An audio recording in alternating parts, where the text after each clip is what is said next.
سوال یہ ہے کہ ہم نے پہلا یوم آزادی 15 اگست سن 1947 کو منایا تو پھر 14 اگست کو یوم آزادی منانے کا فیصلہ کیوں کر ہوا؟ سرکاری ریکارڈ کے مطابق پاکستان کی مرکزی کابینہ نے وزیر اعظم لیاقت علی خان کی زیر صدارت 29 جون سن 1948 کو فیصلہ کیا کہ آئندہ پاکستان کا یوم آزادی 14 اگست کو منایا جائے گا۔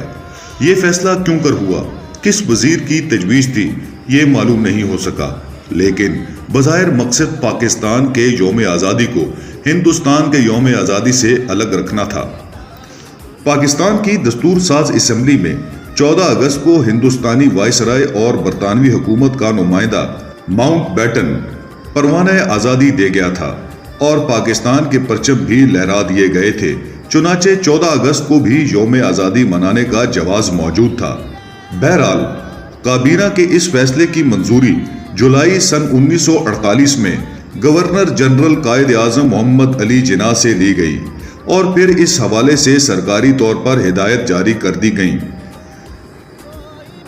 ہمارے لیے 27ویں رمضان بہت اہم اور مقدس ہے۔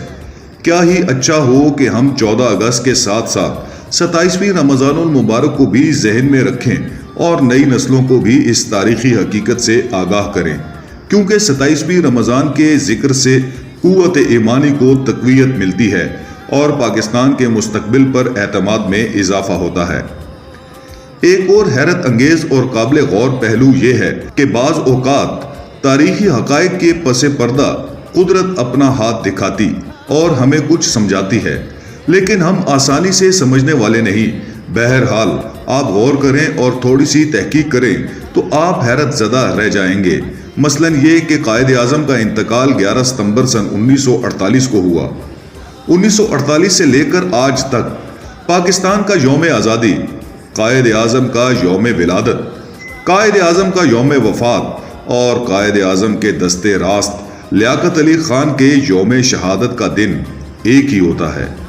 آپ چاہیں تو جنتری سامنے رکھ کر سن 1948 سے لے کر نقشہ تیار کر لیں تو آپ پر راز کھلے گا کہ قائد اعظم اور پاکستان ایک دوسرے کے لیے لازم و ملزوم تھے اور ہر سال قائد اعظم کا یوم پیدائش، یوم وفات، یوم پاکستان اور نواب زادہ لیاقت علی خان کا یوم شہادت 16 اکتوبر ایک ہی دن ہوتا ہے۔ اگر قدرت قائد اعظم کا یوم وفات 12 ستمبر سن 1948 کو طے کر دیتی تو یہ نقشہ نہ بن سکتا۔